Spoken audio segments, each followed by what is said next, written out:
think about 2020, the pandemic hits, and there was that. I remember I was sitting in downtown LA in my car, and I saw that Bitcoin was like 60 some.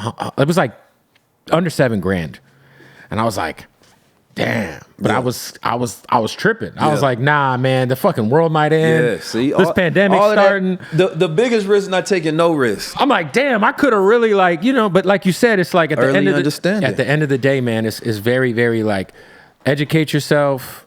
Like you said, it's like they're trying to devalue your labor. Mm-hmm. So whatever if you work at a retail store, if you work at, if you do construction, like they're trying to devalue those jobs. There's certain jobs too that they say are like AI proof, like whether it's a plumber or, electrician, shit like that. But there is money out there. What's AI proof is being a human being. Right. Anything that's not robotic and automated right now. I'm so glad the AI rapper failed. Remember they had that King Wallonia is still dropping them old school classics. But it's crazy, right? It's like that kind of shit. It's like if you're into art, like that's. But even the rap game is so like, it's interesting because you had the whole Kendrick and Drake thing, but I don't feel like nobody picked up the mantle since then, and it's a blank opportunity. And I think part of the reason is I don't think a lot of people understand the consumption habits of people right now, right? Like I think what you should be focusing on is how do you create a soundtrack for people, right? Because this is how people curate their music selection based on their mood, right? They look at their life as a movie. They're a content creator, right? If you gonna put music as a soundtrack behind what you're doing, so you looking at your movie and your content creation and who is making music to how I feel in this mood that I'm creating. Brands are doing that, right? They're creating mood boards and figuring out how do we build a brand that makes it feel like it's a mood. So when you want to be in that mood and connected to that feeling, you buy my brand. Right. It's the same thing with music, and I think the music industry, you have the artists, and what they're not connected to is good people that's good with marketing, right? You look at Kendrick, he got PG Lang, right? And the people that's connected to him are great at marketing. For sure. They're great at building a world, understanding that mood and the psychology and the symbolism that goes into it. And if you lazy as an artist, you go lose. So I would say you curate yourself as this character, right? And you build this world, and then you make music for that world. So when anybody want to feel attached to that, they go listen to your music. Yeah, I think, at the end of the day, I'm hopeful that I think the good thing that came out of this beef was not like us. I mean, of GNX. course. I mean, I think Euphoria is the best song out of all of them. Euphoria to me was like the most. It's almost like a freaking like a Quentin Tarantino movie that you watch a few times and you're like, and then you watch it like the 10th time and you're like, oh shit, like he really predicted all of this. But like you said, I always say this. Like I always had this critique about Drake, and Drake is the biggest hit maker ever. Wherever you want to put him on your all-time list, I think it's once he's sued, you gotta be like, dog, some whole shit. But nonetheless, I hated that Drake, you never knew how he felt about anything. Yeah, I tweeted that once and it went I've been saying this for years. I'm like, you don't know how Drake feels about anything. To be at the top and not give commentary and narrative and introspection on anything, right? It says that I have this position that historically everybody else that's been in this position that does that, but I decided not to take that position because you want to be safer to brands. So that makes you super commercial, and then that opens you up to the attack because being the top of hip hop is a responsibility. You feel me? Like cultural responsibility. You feel me? When things happen in the world, I ain't saying you gotta goddamn become Tupac, but you gonna say something. Say something. Because music curates, music narrates, right? Music is inspirational, aspirational. This is where we going. That's the good thing that the Kendrick Lamars of the world have the ability to do, right? He create a soundtrack to the movement of what I'm seeing or what's happening culturally. Then he can get back to partying. You feel me? It's like you go to an event. To Pimp a Butterfly and you're like, I know a lot of people during like 2020 were like, yo, this album is aged, because people gave him shit about that album. That's my favorite Kendrick album. But it's like, how much $1 really costs? Think about this though. When I was growing up, and I don't know how old you are, but I'm 38. But like, there was always like conscious level hip hop at a pretty high level of like, even though Raucous Records and like Common and Most Def and those guys were like technically underground, they were still going gold. They were still going platinum. Yeah. I don't know who that is right now. Like that's like who's somebody who has like made. I mean, shout out to Macklemore who made a song about what's going on in Palestine, but somebody who's made like, I guess the new version of protest music. I think Killer Mike's there. I think, but Killer Mike's an OG. I'm talking about the last great song was "Fuck Donald Trump" of protest music for sure. Because that song actually was getting played. Yeah, people were. You go to the club and you would hear "Fuck Donald Trump." Right. Like it had meaning. Like it was a soundtrack to a movement. 100%. You feel me? Like what's the sentiment of the crowd? But I feel like a lot of rappers don't really want to stand on something. They don't want to say something and then have to stand. Well, because they're so. You know, that destroys the music though. Yeah, because it's the honesty, the authenticity that we love. Right. I'd rather you tell me, look, man, I took a check from Kamala, but I ain't really like her. Some of the things that Donald Trump says, I'm kind of with. Some of the values, you feel me, I'm aligned. You feel me, and you live in this. I want to hear what's actually on your mind. Like when Usher performed at the Kamala thing, I was like, didn't this dude just say on TV he wasn't going to endorse anybody? Yeah. Like it felt like he was trying to get rid of Diddy rumors or something. It did. Like you said, right? It's like almost like I just had this conversation. Are you familiar with Channel 5, the kid Andrew who goes out and does like the... Nah. He's got a dope YouTube channel. He's really, really popular. But we were talking about how like there's this weird intersection of like people who were Bernie Sanders supporters and then those people voting for Trump in 2024. Which is like crazy if you think about like how there's like this like weird Venn diagram where there was enough of them to like agree on whatever intersected.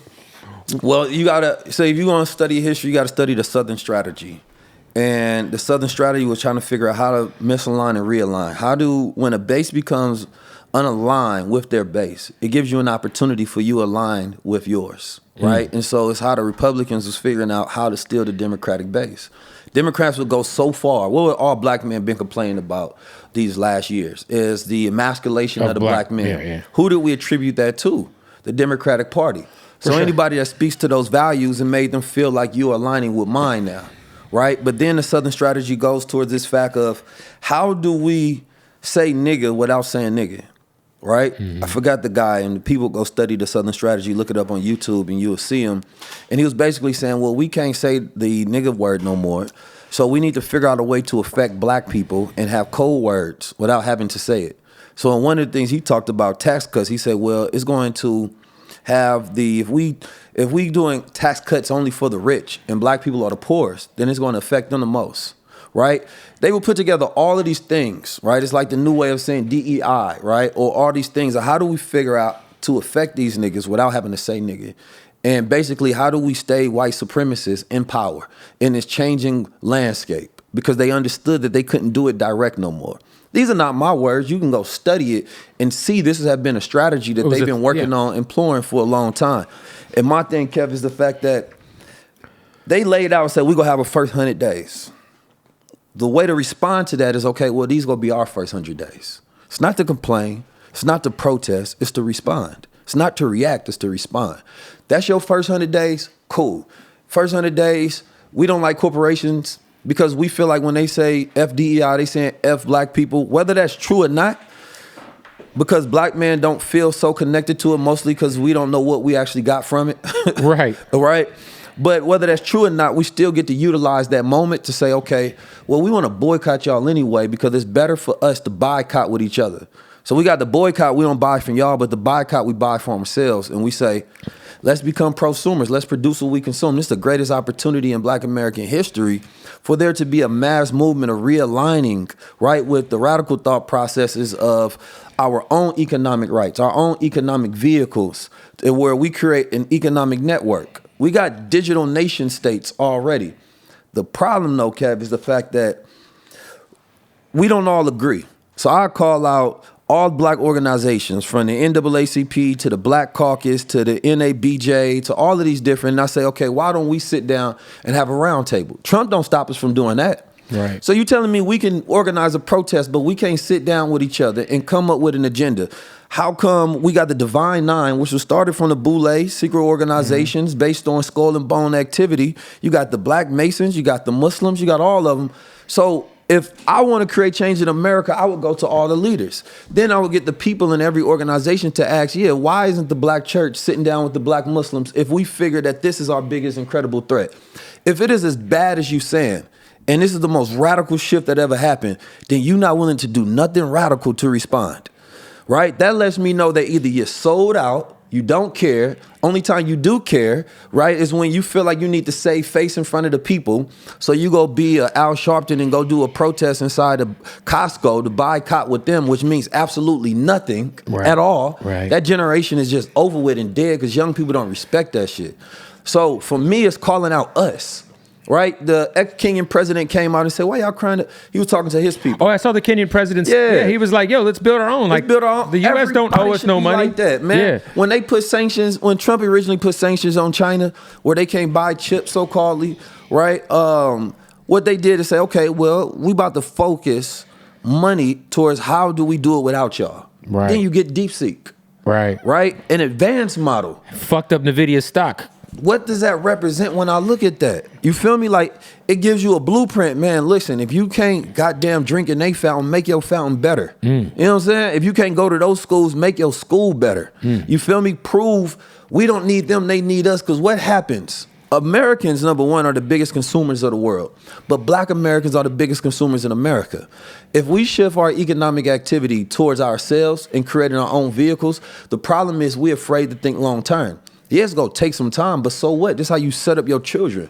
Why would you want to have children in a world that you can't protect? Right. That you can't say, you know what, when they was tripping, we built our own thing, and this is what we proud of. That's why I got my show coming up, Save Yourself.